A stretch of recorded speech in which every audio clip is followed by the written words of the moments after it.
We continue with our effort on providing you with information that we hope you can use for the U Foundations website. And we're talking about meditation as a way of motivating and inspiring yourself, inspiring you to become who God intended you to be.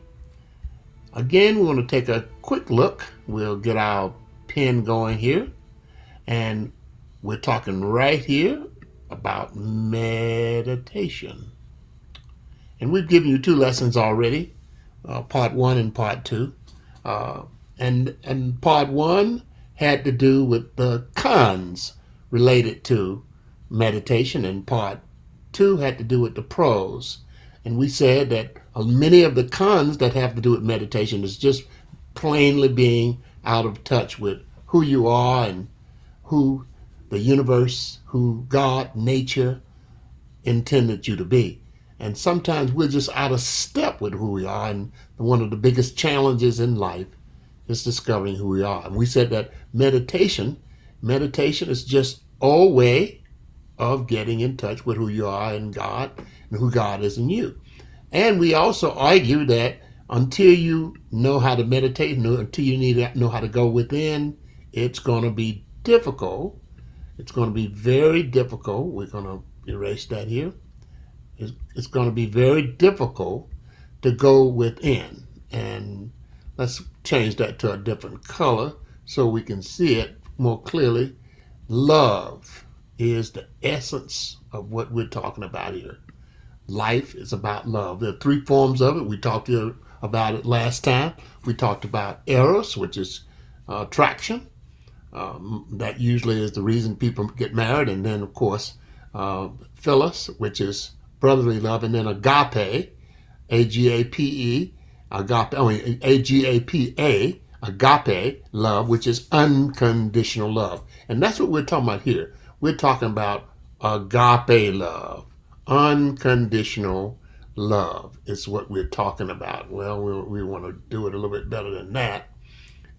Let's just put agape love out here in a box, and we'll put it right here. And we'll call it agape, A-G-A-P-A. We want P-E, I'm sorry, A-G-A-P-E. We want you to remember agape love because it drives everything that we do. Everything that it's what life is all about. We think that it's tied to agape love.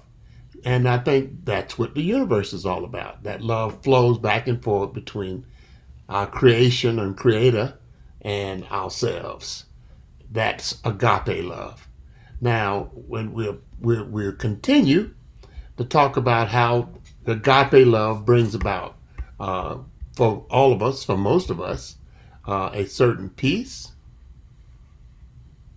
awareness, peace, and it helps us identify the real you. Who are you?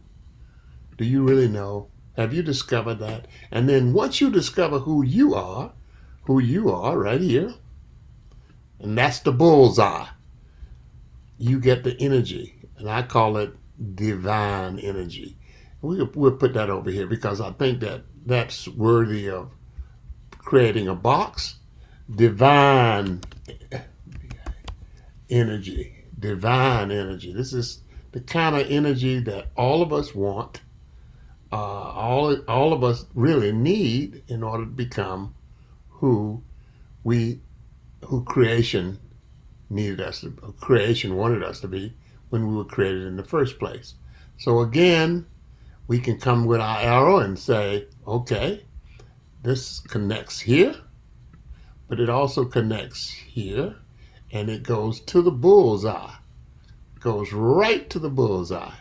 Now, this level of awareness that comes as a result of meditation and love is what builds the character of you. But many of us are confused. We still exist in a state of confusion. Uh, we are confused Not because we don't have material reality or food, clothing, and shelter, or because we don't have power or prestige. That goes to a limited extent. That can help you live in this world. And certainly, I call it chopping wood and carrying water. You got to be able to take care of yourself. But it's not going to give you the strength that you need to overcome the weakness that comes from just being human and being in everyday interaction with other people. Because eventually it's going to be conflict and you will be out of touch with creation. And meditation is a path that allows you to move from the universe to the unknown. Call it what you like. You can get caught up in that. But the idea, we think that this, and the world turns, and it's all the same thing. So agape love, unconditional love, gives us the divine energy that we need. It keeps us aware. It gives us an inner peace. And it also helps us ID who we really are. So everything, it seems, begins and ends with meditation. That's why I say it's the first and the last frontier. Stay with us. We'll be continuing our discussion about meditation.